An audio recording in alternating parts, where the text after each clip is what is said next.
Kemudian ya, bagaimana dengan tadi adalah terapi untuk nyeri nociceptif. Sekarang adalah untuk neuropati. Nah, untuk neuropati pilihannya adalah bisa antikonvulsan, bisa antidepresan atau vitamin neurotropik. Nah, di sini kita akan bahas khususnya adalah vitamin neurotropik. Sekali lagi kita akan melihat mengenai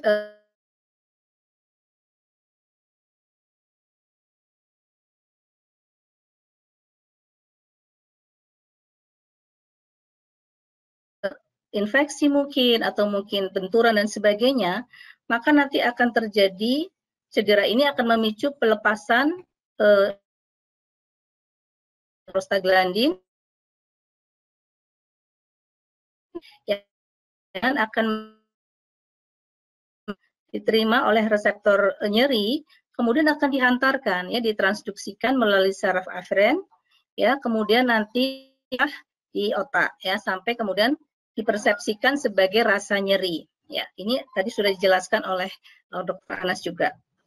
Nah, posisi dari vitamin B atau vitamin neurotropik ternyata bisa ada juga di bagian transduksi ini ya. Jadi vitamin B12 dan N-adiklofenak dia ternyata memiliki peran juga di dalam nyeri nociceptif, walaupun tentu tidak sekuat obat NSAID tadi ya, tetapi dia ada peran juga untuk mengurangi mediator-mediator nyeri inflamasi maupun nociceptif. Kemudian vitamin B1 digambarkan di sini juga dia bisa menghambat transduksi dari sinyal pada nyeri. Ya. Nah, kemudian B ternyata juga, terutama vitamin B6, dia bisa menginduksi pelepasan serotonin atau epinefrin. Kita tahu bahwa serotonin dan epinefrin termasuk neurotransmitter yang penting juga ya di dalam sistem saraf. Kemudian bisa memacu pelepasan hormon endogen ya yang berkaitan dengan mengurangi rasa nyeri ya. Kita bilangin hormon senang ya, endorfin adalah hormon kesenangan. Dia bekerjanya pada reseptor opiat ya. Jadi sama seperti adanya opiat, maka dia akan mengurangi rasa sakit secara sentral. Ya, ini adalah beberapa posisi dari vitamin D pada nyeri. Selain itu juga ya, vitamin B1 ini juga punya efek untuk menghambat kalsium channel ya di dalam penghantaran rasa nyeri melalui akson, sepanjang akson di ujung saraf itu ada kalsium channel ya. Ternyata vitamin B1 ini juga bisa menghambat kalsium channel di mana kalsium sangat dibutuhkan untuk pelepasan neurotransmitter. Di sini ada glutamat, ada neuropeptide yang itu bisa merupakan neurotransmitter yang memicu rasa nyeri tadi ya, atau terutama neuropathic pain ya. Dengan demikian maka juga pain akan terhambat. Transmisi pain nanti akan terhenti karena di sini akan dihambat. Ya. Kemudian di bagian sentral di dorsal horn saraf ternyata juga posisi vitamin B6 ini bisa meningkatkan GABA ya. Kemudian vitamin B kompleks bisa menghambat reseptor NMDA. Reseptor NMDA di sini adalah suatu reseptor untuk glutamat. Dan glutamat itu reseptornya adalah merupakan kanal natrium yang penting untuk penjalaran impuls saraf ya, sehingga ketika diblok oleh vitamin B kompleks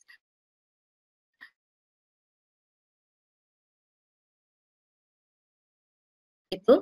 Nah, sehingga kalau kita bikin rekapnya adalah bahwa vitamin B1 bisa memblok transduksi ya melalui penghambatan pada kanal natrium, kemudian bisa meningkatkan serotonin, epinefrin dan GABA ya untuk vitamin B6.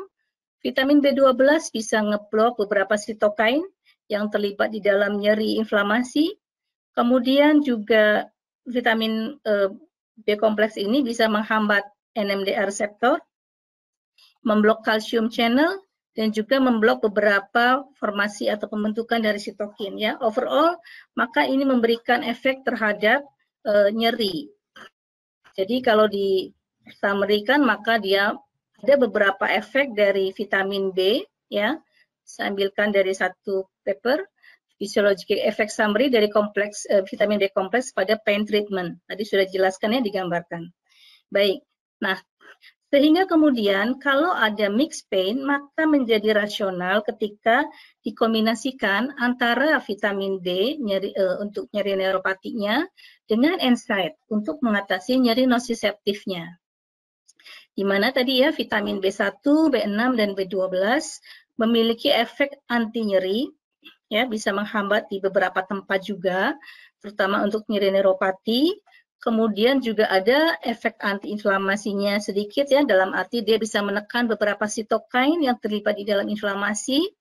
Kemudian dengan demikian kalau dia dikombinasikan maka nanti akan meningkatkan efek dari NSAID sehingga mengurangi efek dari NSAID-nya dan mendukung mekanisme fisiologis dan memberikan efek anti-neuropatinya.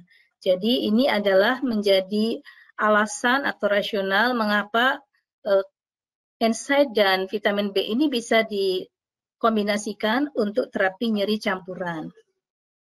Ini adalah beberapa literatur yang mengkaji mengenai diklofenak dan vitamin B6 baik secara tunggal maupun kombinasi.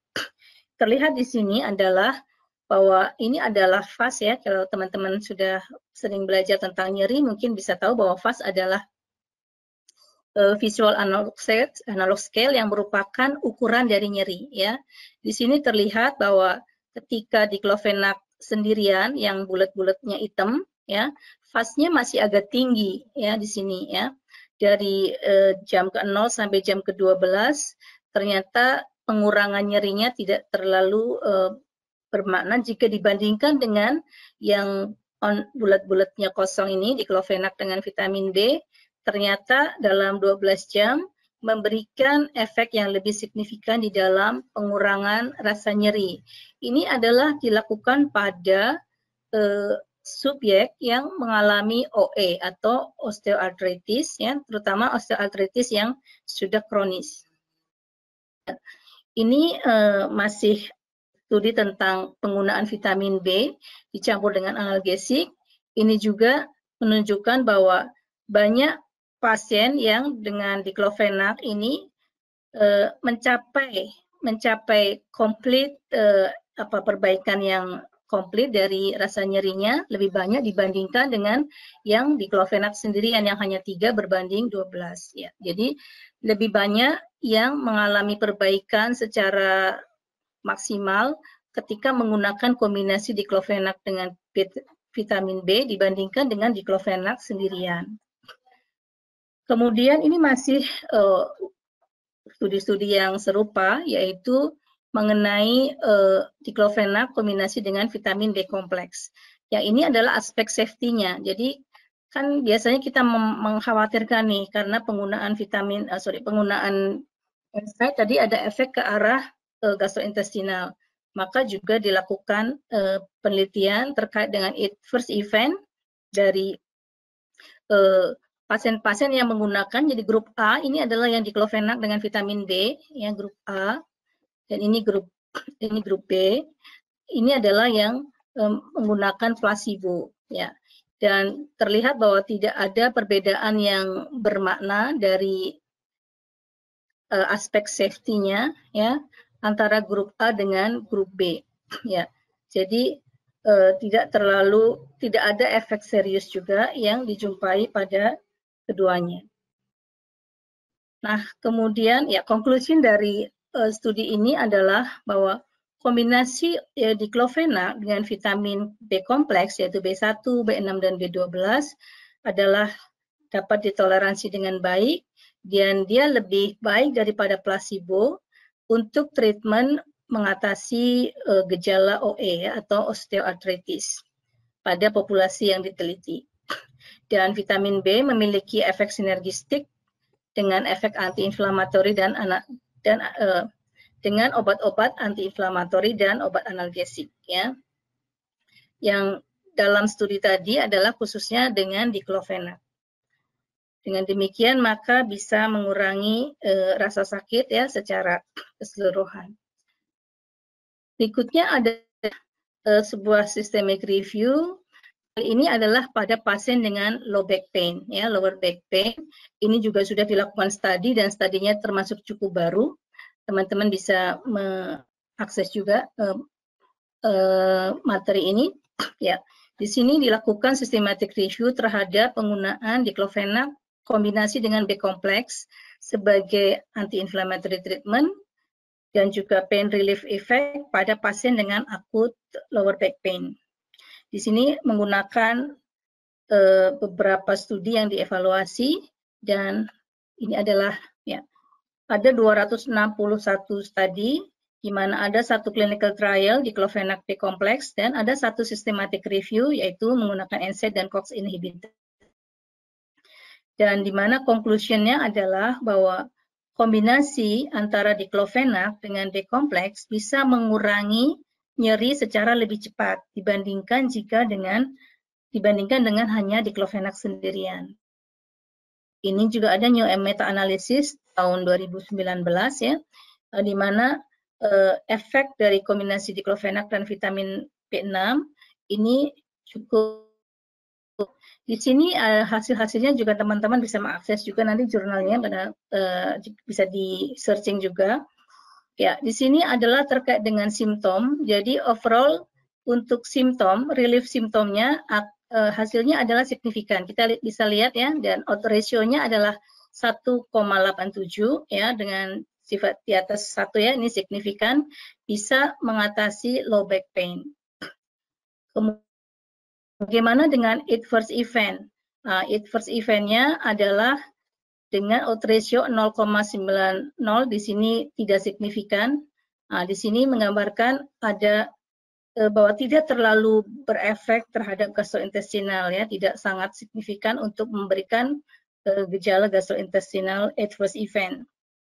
Kemudian ada studi terkait dengan patient satisfaction. Di sini sejumlah pasien melaporkan bahwa mereka mendapatkan perbaikan ya. Di sini odds ratio-nya adalah 1,48. Di sini menunjukkan memang tidak begitu berbeda bermakna, tetapi ini cukup trennya adalah sejumlah pasien menggambarkan satisfaction ya, di sini ya posisinya. Kemudian tadi berikutnya atau result berikutnya adalah relief dari simptom. Di sini untuk relief dari simptom ini signifikan dengan odds ratio 2,23 ya, posisinya di sini. Ini lebih ke favorable terhadap eksperimental, yang artinya bahwa obat yang distudi yaitu diclofenac plus vitamin B6 B kompleks ini memberikan perbaikan simptom yang signifikan. Teman-teman, itu adalah beberapa studi yang mencoba untuk membuktikan bagaimana manfaat dari kombinasi NSAID dengan vitamin neurotropik.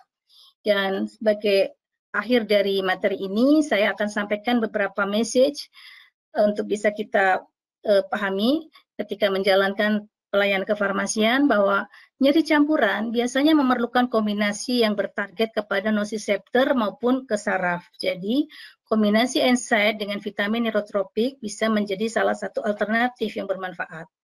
Dan kombinasi diclofenac dengan vitamin B kompleks seperti yang kita pelajari barusan bermanfaat untuk nyeri campuran yang umumnya bersifat kronis dan memerlukan terapi jangka panjang. Karena itu sebagai apoteker nanti juga perlu menyampaikan atau mengedukasikan kepada pasien bahwa obat-obat seperti ini penggunaannya harus teratur ya, bukan hanya bila perlu saja. Karena ini adalah nyerinya sifatnya kronis. Tentunya kalau memang udah sembuh mungkin nggak perlu ya, tetapi selama nyeri kronis itu biasanya digunakannya adalah secara teratur. Dan nyeri itu sifatnya individual, sehingga memang harus ditanya secara satu persatu apakah pengobatannya itu sudah mendapatkan efek yang diinginkan atau tidak ya, bisa dengan tadi ya skala FAS misalnya ya, atau bisa ditanya. Karena nanti kalau memang obatnya belum bisa memberikan pain relief yang sesuai, tentu harus disampaikan, barangkali harus di-adjust lagi gitu ya. Karena terapi nyeri harus disesuaikan dengan tingkat nyerinya.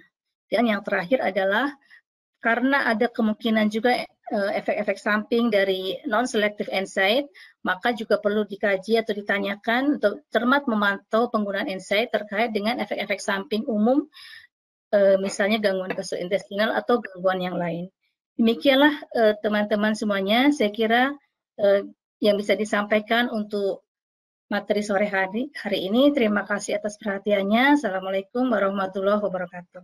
Saya kembalikan kepada Pak Hilwan.